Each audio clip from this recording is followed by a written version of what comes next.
pressão de partidos para a troca no Ministério da Saúde. Com relação a essa questão do Ministério da Saúde, isso é muito grave, muito grave. A doutora Anísia da Fiocruz, uma grande especialista. A pergunta e isso é que é uma pergunta, acho que nós que temos de fazer, porque a imprensa é uma espécie de quarto poder no Brasil, de consciência crítica até da população brasileira. Por que querem ir para o Ministério da Saúde? Tem um projeto para o Ministério da Saúde? É a pergunta. Qual é o projeto sanitário? É um projeto de vacinas, de combater doenças epidêmicas, de discutir a questão de médicos, postos de saúde. Qual é o projeto do partido que quer controlar o Ministério da Saúde para algo tão importante no país como o nosso? É isso que a gente tem de perguntar e não entrar no jogo deles, na minha leitura, com todo respeito às outras, de que eles querem pegar os escalões intermediários, se possível, o Ministério para quê? Para fazer aquilo que nós sabemos. Vamos lembrar o irmão do ex-deputado Luiz Miranda, né? O que ele denunciou na CPI, vamos lembrar da Covaxin. E o pior que o deputado eleito na Covaxin foi reeleito pelo Paraná. E agora acabou o processo. Meu Deus do céu, não aconteceu nada. Nada. O Cabo Dominguete é capaz de pagar o pato. Lembra do Cabo de Alfenas, Minas Gerais, que estava vendendo vacina a $1 de corrupção por vacina que ele ia receber? Ele foi 22 horas depois da conversa que ele teve num restaurante, ele foi receber no Ministério da Saúde. E o presidente da Pfizer, o CEO, demorou 12 tentativas. Foi feito por quem tudo isso? Por Jair Bolsonaro. Ao menos a gente ter a capacidade de indignação. Se nós conseguirmos um dia termos a capacidade de indignação, eu vou levantar as mãos aos céus. Mas para não perder o fio da meada e ser rápido, a grande questão é que o presidente Lula, nós já dissemos 500 vezes aqui, em 2023 não é o presidente Lula de 20 anos atrás. Ele perdeu a capacidade de sedução, a capacidade administrativa, de leitura de conjuntura, de entender o que é relevante e o que é irrelevante. E isso faz com que esse episódio do turismo é grotesco, inclusive porque a pasta, que deveria ser séria, mas não tem importância nenhuma. E o pior é a Embratur, o Marcelo Freixo, que é alguém que tem história no Brasil. Marcelo Freixo lutou contra o crime organizado no Rio de Janeiro, perdeu um irmão assassinado pelo crime organizado. Ou seja, então é como se você não tivesse mais princípios e para governar precisasse se aliar àquela caterva no sentido latino, né? Como se nós estivéssemos em Roma Antiga, né? Não é preciso. Vamos fazer uma relação republicana. Se quer trocar o ministro do Turismo, troca logo. Para que esse longo período? Coloque o senhor Celso Sabino e se tiver preocupação com o que ele possa fazer, a CGU faz marcação ao cerrado. O que é a CGU? A Controladoria Geral da União.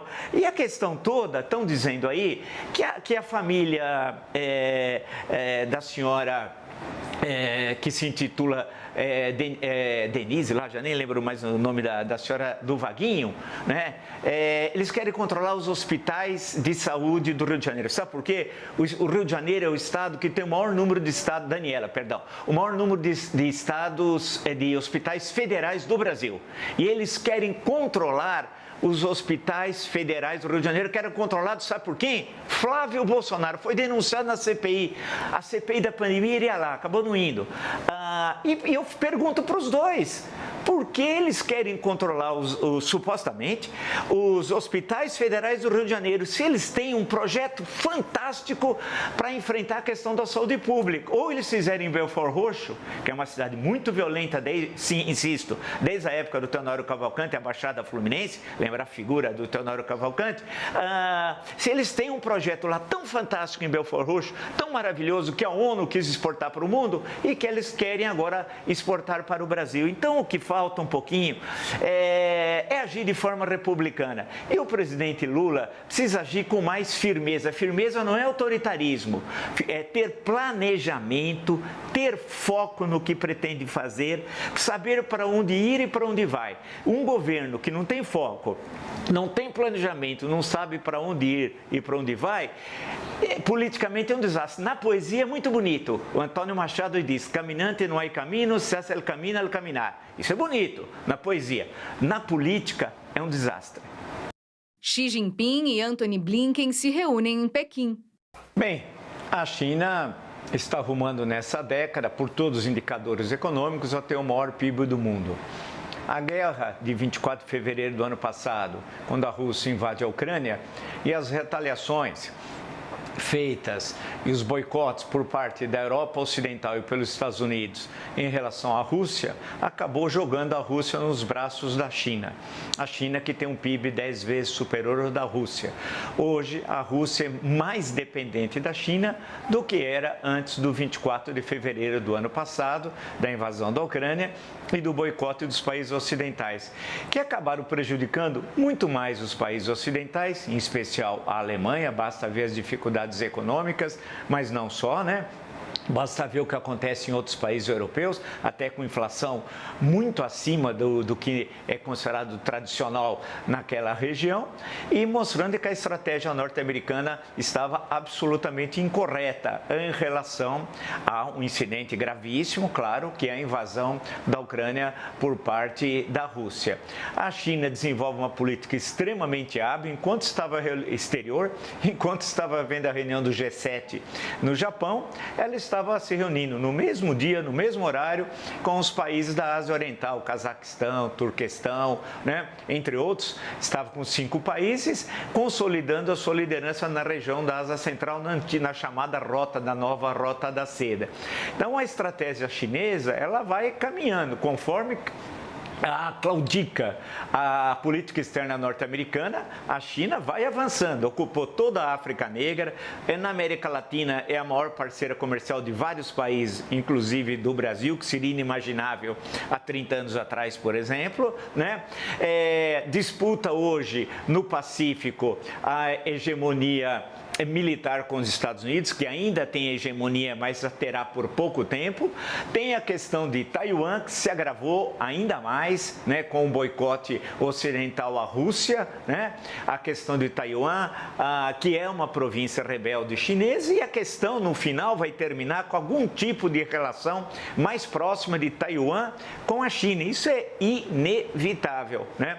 E o papel que a China passa a ter na esfera mundial. E cabe a nós, aqui, que não temos a importância econômica de nenhum deles e não teremos, né? Ver como nos situamos. E aí o Itamaraty joga um papel fundamental. O Itamaraty tem mais importância do que o Brasil tem em termos econômicos e militares no mundo, de buscar soluções negociadas. Esse é o papel que o Itamaraty, inclusive, de forma muito eficaz, está fazendo em relação à questão da Ucrânia. E os Estados Unidos é aquela questão da armadilha de Tucídides, que nós já falamos isso na história da Guerra do Peloponeso. Você tem Atenas ascendendo e Esparta aqui. Segundo Tucídides, o clássico, história da Guerra do Peloponeso, a guerra era inevitável. Isso nem sempre ocorreu, porque, por exemplo, na Guerra Fria, não ocorreu o choque Estados Unidos e União Soviética. Então, não necessariamente uma potência ascendente, quando chega ao topo, ela vai ter uma contradição antagônica com aquela dominante, que no momento é os Estados Unidos, ascendente é a China. Mas esse é o caminho. A China vai voltar a ser, hoje, no século XXI, o que foi no século XVIII. Para quem não sabe, no século XVIII, a grande potência mundial era a China. É que muitos têm a imagem da China da segunda metade do século XIX, com a Guerra do Ópio, depois vai perder territórios do começo do século para o Japão, etc. E depois as tragédias das 2 guerras mundiais e da Guerra Civil na China, né? Mas não foi no século XVIII. Então, a grande questão que se coloca é essa, é na luta desses, hoje no mundo multipolar, e não é só como nós vamos ficar, como é que a Europa vai ficar no meio disso tudo, já que o domínio europeu é algo do passado. Programa de carros populares consome quase todo o recurso previsto. Eu fui iludido, mais uma vez, acho que até o final da vida, por projetos de governo. Carro popular não é nada disso. Está tudo errado. Me desculpem dizer. Carro popular, em todos os países existem, são os carros de preço mais barato, de entrada muitas vezes do consumidor no mercado automobilístico. E é um carro mais barato, com melhores condições de pagamento, inclusive com um longo período de pagamento em prestações. E as empresas montadoras, elas têm uma linha de montagem adequada a carros populares. É totalmente diferente do que o governo inicialmente falou e depois fez. E por quê? Primeiro falou em carro popular, aí falou ônibus e caminhões populares. Aí realmente é caso do Sérgio Porto, de Stanislau Ponte Preta. O que tem de ver ônibus populares, caminhões populares com carros populares? Não tem nada a ver uma coisa com a outra. Não é uma questão tributária. Tanto que você mesmo está dizendo que já foi tudo, desovou os estoques. Então, a proposta do carro popular não é desovar estoques. A proposta do carro popular é uma proposta de médio prazo, no mínimo, em que você estabelece nas montadoras linhas de montagem que tem um enorme efeito na cadeia de transmissão de emprego, de renda, que é uma coisa fantástica, que vai desde a montadora, da autopeça, do posto de gasolina, do borracheiro, do transporte, etc, até o sonho da pessoa ter um carro novo, né? E movimenta também os carros usados por tabela. Aí você tem o carro popular. E, portanto, o anúncio do carro popular foi uma falácia. Não era carro popular. Era simplesmente durante um período, primeiro de 3 meses, que viu-se que 3 meses não foi muito menos, porque havia uma demanda reprimida, então o carro popular foi para desovar estoques. E isso, sinceramente, quem tem um mínimo de conhecimento de política econômica e do mercado automotivo, sabe que não tem nada a ver com a proposta de carro popular. CPMI dos atos criminosos houve primeiros convocados. Vai ser um duro trabalho da CPI, do presidente Arthur Maia e da relatora, a senadora Elisiane Gama, que vai ter tumulto toda a sessão. Isso é líquido e certo, né? Em depoimentos, gente querendo interromper o depoente. Vamos lembrar que é um regimento de como funciona as CPMIs. A CPMIs é uma comissão parlamentar mista. E no regimento, vale destacar um pequeno problema, que o regimento reza que, 2 pontos, uma CPMI é presidida pelo presidente, tem um relator e um vice-presidente. Portanto, não tem segundo vice-presidente, como inventaram o Magno Malta, que fica sentado ali na mesa, mas aquilo é absolutamente ilegal. Não existe no regimento do Congresso Nacional, e eu li para CPIs, que é diferente, porque se uma coisa é o regimento da Câmara, outro do Senado e outro do Congresso, né? Não há, portanto, ele está sentado ali de alegre, e porque acho que ninguém tem coragem de dizer, olha, desocupe o espaço, pois não há segundo vice-presidente na CPMI. Agora, os depoimentos vão ser fundamentais. Em termos de novas provas, não sei, acho isso improvável, não impossível. Por quê? Porque há mais de 6 meses e com grande expertise, tanto a Polícia Federal como o Ministério Público, sob a coordenação em algumas dessas ações do Ministro da Justiça e do Ministro do Supremo Tribunal Federal, Alexandre de Moraes, já avançaram muito nas discussões. Vale lembrar que, como réus do 8 de janeiro, já passou o número de 1.000 como réus numa ação penal que vai correr, irá correr, porque foi indicado como réu, foi recepcionado, portanto, pelo Supremo Tribunal Federal. Teremos muita atenção, mas a vantagem de uma CPMI é que muitas vezes aquela tensão, aquele clima faz com que o depoente fale algo que não disse oficialmente, por exemplo, à Polícia Federal, né? Ele pode não ter um controle emocional para certas circunstâncias. E nós vamos ficar sabendo o que nós queremos. A verdade, nada mais que a verdade, só a verdade. E aí, certamente, a CPMI vai apresentar. Foi uma tentativa de golpe fracassado, 8 de janeiro, que é o dia da infâmia da República Brasileira, mas precede fatos, como foi destacado, de outubro, né? Lembrar o segundo turno, tudo que o senhor Anderson Torres fez para impedir a livre circulação de eleitores por estados, especialmente a Bahia, onde eram favoráveis ao Lula. Foram 500 operações da Polícia Rodoviária Federal, algo nunca visto na história. Claramente era para criar uma situação de confronto e de impedir a chegada dos eleitores. Isso vai ser tudo agora também politicamente averiguado, mas em termos no campo do judiciário, das autoridades legais, isso já está bastante avançado. Mas eu não vou tirar o pé aqui da cena, ficar atento, porque a minha maior curiosidade é justamente sobre esses depoimentos, e lembrando-se, por fim, que quem primeiro pergunta, de acordo com o regimento, é a relatora. Ela pode perguntar, ela é a primeira a perguntar, e ela pode interromper e fazer novas perguntas no decorrer de todos os depoimentos. É o que reza o regulamento das CPMIs do Congresso Nacional Brasileiro. Liberação bilionária de emendas pelo Ministério da Saúde. A diferença de uma especialista e alguém que veio da Fiocruz, que conhece profundamente a saúde pública brasileira, a forma científica e mostrando a importância da vacinação, que era algo tão comum no Brasil, né?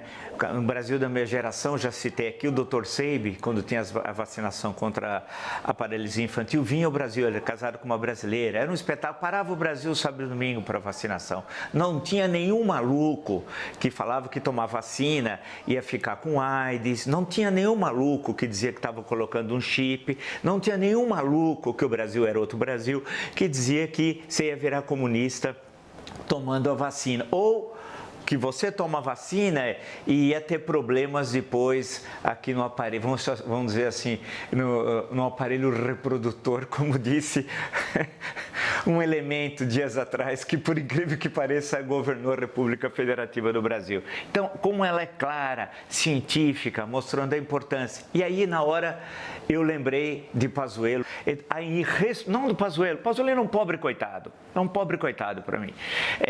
A responsabilidade de quem o nomeou, porque é o presidencialismo. Alguém que não só não sabia mandar uma carga para Manaus e mandou para Macapá e era considerado especialista, como ele sequer sabia, e palavras foram deles, o que é o SUS. Olha a irresponsabilidade de Jair Bolsonaro. Na pior crise sanitária da história do Brasil, o Brasil tem 3% da população mundial e teve 11% das vítimas da Covid-19. Nomear um general que não sabia de nada, inclusive não sabia sequer o que era o SUS, e o seu auxiliar é o Elcio Franco. Eu não esqueço, ele vai depor agora na CPI do golpe, fracassado, dia da infâmia brasileira. Então foi entregue a pessoas que não tinham a mínima capacidade e milhares de brasileiros morreram por causa disso. Não é você indicar uma pessoa para um cargo burocrático e fica batendo carimbo. Não, é a saúde pública. E o orçamento, para a nossa situação atual, ele é muito inferior ao que é necessário, porque teve muitas doenças represadas por causa da Covid-19 e também para ampliar a questão da saúde pública. Lembrando, por fim, que o SUS, que é a criação da Constituição de 1988, é o maior serviço público de saúde no mundo. Tive outro dia falando com um motorista de táxi aqui em São Paulo, 45 dias internado, 12 entubado. Ele disse que levanta as mãos aos céus quando ele sabe da existência do SUS. Então, é uma questão muito séria, lotear o Ministério da Saúde. Eu me lembrei de quem? Me lembrei do Alceni Guerra. É que os tempos passam, né? Alceni Guerra teve dois ministros da saúde do governo Collor, um Alceni Guerra e o outro Adib Jatene. Adib Jatene dispensa apresentações, evidente. O Alceni Guerra, deputado federal pelo Paraná, e foi acusado da questão da compra de uns filtros, que no fim não era verdadeira. A história das bicicletas também, houve toda uma grande polêmica em relação a ele. Então, eu acho que um governo, para ser republicano, não é para lotear o aparelho de Estado. Um presidente da República não precisa, para governar, entregar as hienas que querem tomar o erário, né? Se quer ficar na FUNASA, eles adoram FUNASA, compra de laboratório, não vejo problemas. Você coloca a CGU, a Controladoria Geral da União, acompanhando tudo aquilo. Marcação, como dizia na Itália nos anos 60, homem a homem no futebol, né? É aquela marcação, faz a marcação homem a homem, acompanha o que está acontecendo, mas a ministra é indispensável e os quadros técnicos que ela trouxe ao Ministério da Saúde. É uma excelente profissional e que se destacou ainda mais pela importância que a Fiocruz, né, fundada por um paulista, Oswaldo Cruz, né, lá no começo do século XX, e que teve de lutar contra muita gente contra a vacina. Lembre-se da revolta da vacina em 1904. Vamos ficar por aqui.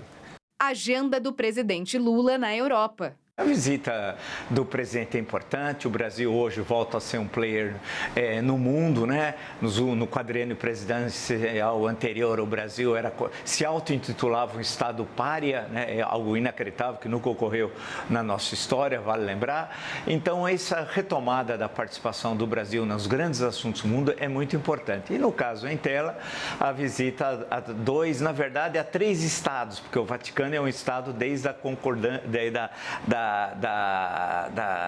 da Concordata de Latrão em 1929, criou-se um estado num bairro de Roma, uma coisa meio exótica, mas foi o meio da Igreja Católica reconhecer a unificação da Itália, né? Não reconheceu desde 1870, quando tinha sido tomado Roma, até 1929, já no governo de Benito Mussolini, como chefe de governo, não como chefe de Estado, já que vigorava a monarquia. Então, a visita à Itália nesse sentido é importante, e visitar também a chefe de governo é importante também, a senhora Meloni, não importa de que partido, de que visão de mundo ela tem, assim como ele é feito de Roma, o presidente Mattarella que o recebeu e o Papa Francisco. Então, nesse sentido, são sinais bastante positivos da presença do Brasil no mundo. E com relação à França, aí é uma questão mais complicada, né? O presidente Macron está com uma popularidade baixa, teve seríssimos problemas em relação à reforma da Previdência, as manifestações, né, contra o governo. Eu assisti, inclusive, uma vez eu estava lá, eu assisti parte dessas manifestações, que quando tem manifestação eu estou em outro país, eu vou espiar para ver como é que elas estão sendo realizadas, né, dos coletes amarelos.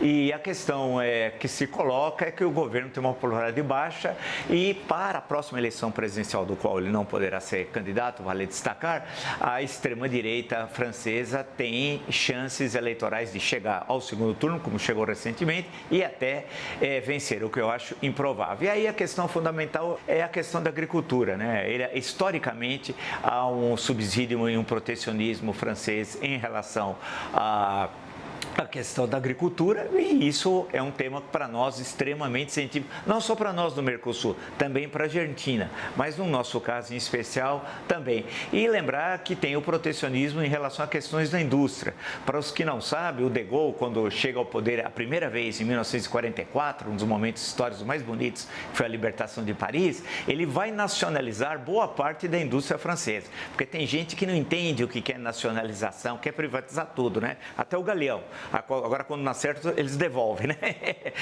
É o que o Celso Furtado chama de socialização dos prejuízos e privatização dos lucros. Então, o De Gaulle nacionalizou naquele momento várias empresas, depois vem a Quarta República, ele volta ao poder em 58 e sempre teve essa questão, claro, do protecionismo francês. Isso é um problema. O acordo que estava sendo negociado e foi anunciado no quadriênio presidencial anterior como maravilhoso, não era um desastre para o setor primário, para o setor secundário. Então vai ter que chegar a um acordo. E qualquer acordo, uma parte cede um pouco, a outra cede um pouco. É aí que se chega em acordo. Uma não pode se sobrepor à outra. Invasão e ataque de ex-aluno a colégio no Paraná.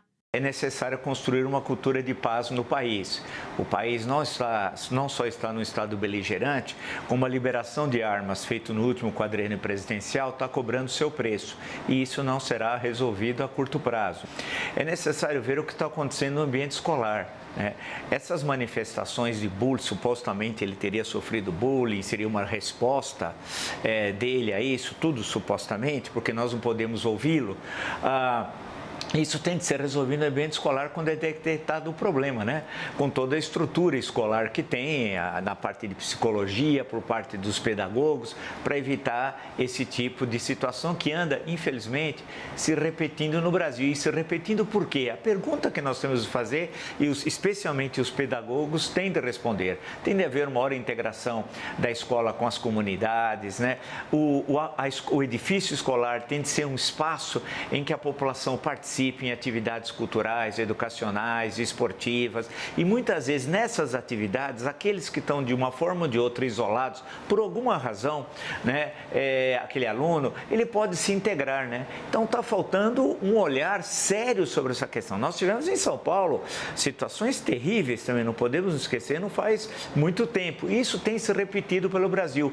Vale destacar que nós não tínhamos isso aqui. Se você for puxar o fio da história há 30, 40, 50 anos, você pode encontrar um ou outro caso, mas é raríssimo. Porém, esse fato que ocorreu agora no Paraná, que já ocorreu também em outros estados, tem se repetido. É preciso saber as razões e construir um projeto, e aí é nacional, não é só um projeto do Paraná, da região sudeste, é um projeto nacional, para que esses fatos terríveis e lamentáveis não se repitam.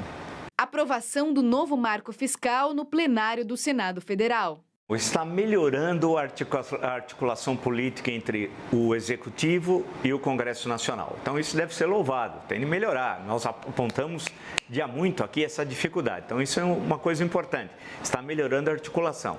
Segundo, esses recursos, se for de 40 bi, são fundamentais ao governo, especialmente a questão que envolve os programas sociais, em especial, né, o Minha Casa Minha Vida, que para mim é um programa importantíssimo.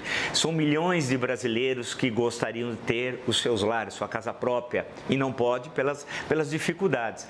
O Minha Casa Minha Vida, devidamente adaptada à terceira década do século XXI, com a experiência de anos bem anteriores, né, que conjugue posto de saúde, escola, posto policial próximo, em suma, que não segregue o Minha Casa Minha Vida a população daquela cidade onde vai ser construído o conjunto habitacional. Vamos usar essa expressão. Minha Casa Minha Vida é importantíssimo. Eu sou um defensor intransigente disso, que eu sei da importância, porque eu converso com muita gente que quer ter a sua própria casa. Manutenção da taxa básica de juros por comitê do Banco Central. É inexplicável a manutenção dessa taxa de juros. A maior taxa de juros real que nós temos no mundo. É inexplicável, né? Ou seja, ora, eu achei incrível aquela dizer que era inflação de demanda.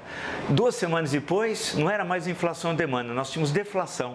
É impossível, teoricamente, é impossível na teoria econômica, você ter inflação de demanda e deflação. Se alguém me provar, eu atravesso a nado do Rio Tietê. Você escolhe o lugar, aqui em São Paulo, que tem de ser pior, né? Porque isso não existe. Inflação de demanda, grosso modo, é que quando a oferta ela é inferior à procura. Aonde está ocorrendo isso no Brasil? Aonde? Só se for na casa do senhor Roberto Campos Neto, que no Brasil inteiro não está, né? E deflação mostra que a inflação está absolutamente sob controle. Taxa de juros mais baixa é fundamental para que o Brasil possa efetivamente voltar a crescer, e rápido. E quanto mais demora, não é um efeito imediato quando você baixa a taxa de juros em termos de investimento. Você prejudica o segundo semestre, né? E nós precisamos crescer um pouquinho mais que 2% esse ano, é possível, para que em 2024 nós possamos crescer entre 3% a 4%. É essencial o Brasil voltar a crescer, mas é impossível crescer com essa taxa de juros. Claro que não é só isso, precisa ter planejamento, organização e etc. E por fim, vai voltar a discussão da autonomia do Banco Central. Pode registrar aí. Não sou pitoniza, não estou no oráculo de Delfos, não estou na Grécia Antiga, porém vai ficar muito claro. Se está aqui garantido que uma das atribuições do Senado é aprovar a diretoria e o presidente do Banco Central, e a posteriori da promulgação da carta veio a autonomia do Banco Central, vai voltar essa discussão numa conjuntura política mais favorável ao governo e economicamente mais favorável também. Porque do jeito que está, sinceramente não dá. A autonomia não é fazer o que quer, é fazer aquilo que é colocado pelos fatos econômicos, sociais e políticos, porque a decisão sempre é política. Vide o Fed, que é o Banco Central norte-americano, que como toma as decisões, elas são fundamentalmente políticas, com base em informações econômicas. Agora, é inaceitável manter essa taxa de juros. Discurso de Lula durante evento sobre financiamento climático em Paris. Eu fiquei muito bem impressionado pelo discurso do presidente Luiz Inácio Lula da Silva. Observe a diferença com o último quadrênio presidencial. É condição analítica sine qua non. Observem a diferença do discurso e como ele foi ouvido num fórum internacional, o presidente da República Federativa do Brasil. Nenhum daqueles temas exóticos, absurdos, do extremismo do quadrênio presidencial anterior foi tocado nessa reunião. Foi colocado o dedo nas feridas das questões essenciais do mundo e o presidente está de parabéns. Primeiro, por ter lembrado que os fóruns plurinacionais não funcionam.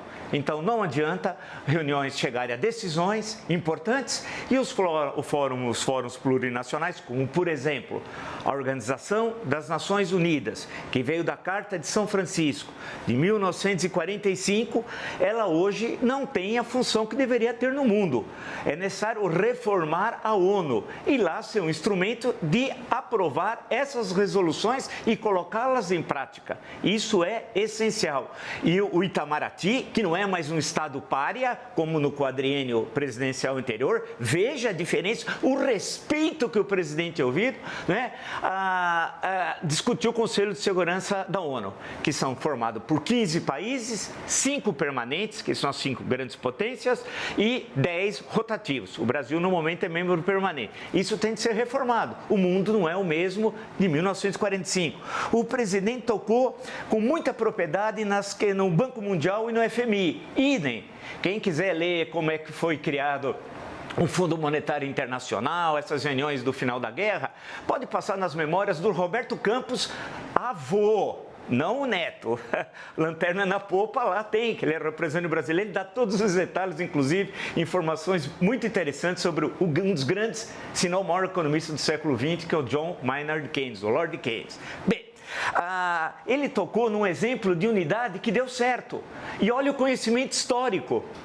De ouvido pode ser, mas não importa. A União Europeia, 2 guerras mundiais, quantos milhões de mortos no continente europeu? Quantos? 20, 30, 40, 50 milhões? E conseguiu-se construir. E aí, De Gaulle e Adenauer, França e Alemanha, inimigas históricas, inclusive nas 2 guerras mundiais, construíram a unidade europeia. E, a posteriori, o mercado comum até chegar à comunidade europeia. Por que não realizarmos isso? E ele fala na América do Sul. É uma questão importante, é um desafio, claro que é um desafio, nós somos diferentes. A América Portuguesa era uma coisa, a América Espanhola era outra, de colonização espanhola, entenda-se. Então, tocou num outro ponto muito importante e falou numa questão central. Veja o nível da argumentação. O que me impressionou foi isso. Não teve ok, tá ok, não teve palavrão, não teve linguagem religiosa, pseudo-religiosa, que no fundo é um Asmodeu. Não, a questão da desigualdade. E aí tinha membros da Organização da Unidade Africana que ele fez referência. E aí o livro do Thomas Piketty, essencial, Breve História da Desigualdade. Dá uma olhada no capítulo 4 para ver o que fizeram com o Haiti. O Haiti é a primeira colônia da América Latina independente em 1804.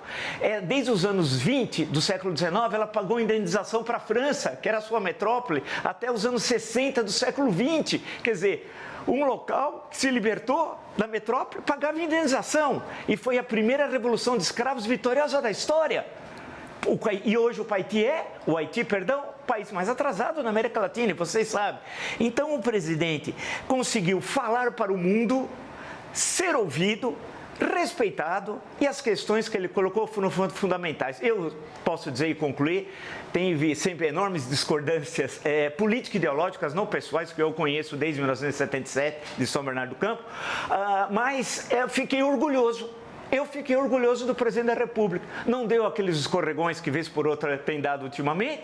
Foi perfeito na questão analítica, foi ouvido, respeitado, e eu espero que agora se coloque em prática o que foi falado nessa reunião.